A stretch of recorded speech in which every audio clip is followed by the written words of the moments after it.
Rara, kumpulan cerita anak Nusantara. Kisah Timun Mas dan Raksasa. Di sebuah kampung di Jawa Tengah, hiduplah seorang janda parubaya yang bernama Mbok Srini. Ia hidup sendiri sejak ditinggal mati suaminya beberapa tahun silam. Kesendirian membuat Mbok Srini menginginkan kehadiran seorang anak. Tiap hari ia berdoa agar Tuhan Yang Maha Kuasa memberikan seorang anak. Pada suatu malam, Mbok Srini bermimpi. Dalam mimpinya, Mbok Srini bertemu sesosok raksasa yang menyuruhnya pergi ke hutan untuk mengambil bungkusan kain berwarna putih di bawah pohon besar.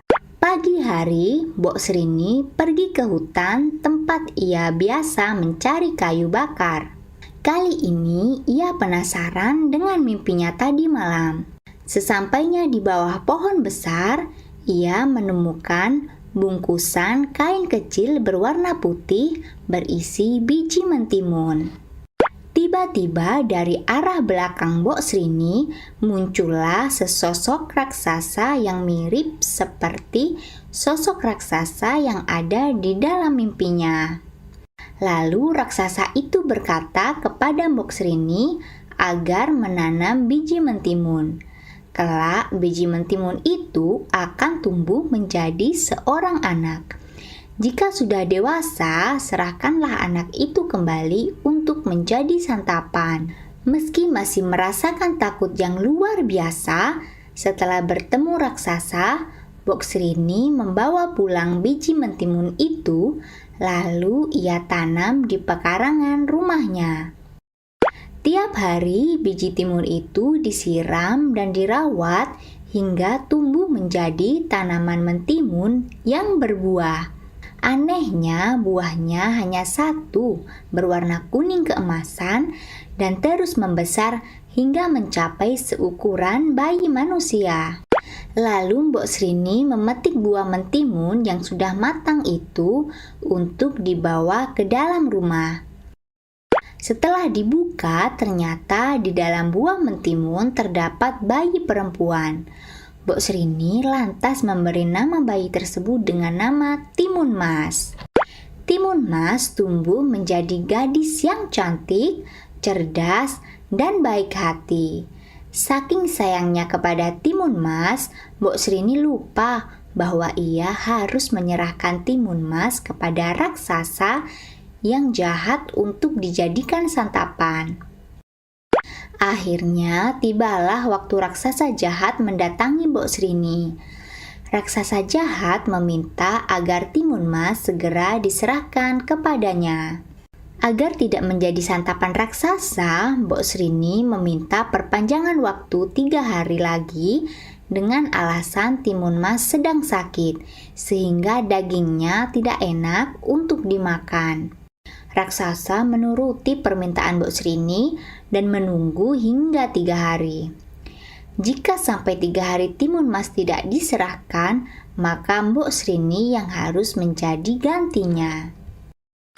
Mbok Srini lalu pergi meminta bantuan Petapa Sakti yang tinggal di atas gunung.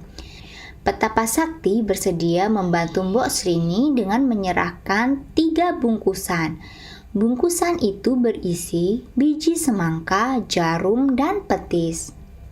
3 hari berlalu, raksasa jahat kembali lagi menemui Mbok Srini untuk meminta Timun Mas agar diserahkan kepadanya. Mbok Srini tetap tidak bersedia menyerahkan Timun Mas. Raksasa jahat itu lalu mengamuk dan mengejar Timun Mas. Saat terdesak, Timun Mas lalu menebarkan biji semangka yang diberikan Petapa Sakti. Ajaib, biji semangka yang ia tebar berubah menjadi pohon semangka raksasa yang batangnya melilit tubuh raksasa. Tetapi raksasa berhasil meloloskan diri dan terus mengejar Timun Mas. Timun Mas lalu menebar jarum yang seketika berubah menjadi rimbunan pohon bambu. Kaki raksasa jahat terluka akibat tertusuk pohon bambu yang runcing. Meski terluka tusukan pohon bambu, raksasa terus mengejar Timun Mas. Lalu Timun Mas membuka bungkusan terakhir pemberian petapa sakti. Bungkusan itu berisi petis.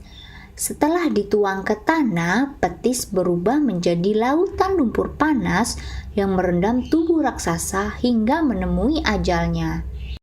Timun Mas akhirnya selamat dari terkaman raksasa jahat.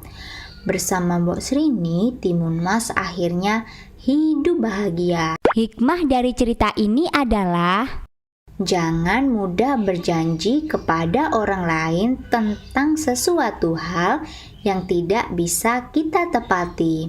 Jadilah orang baik yang tidak mudah membuat janji-janji serta mengingkari janji.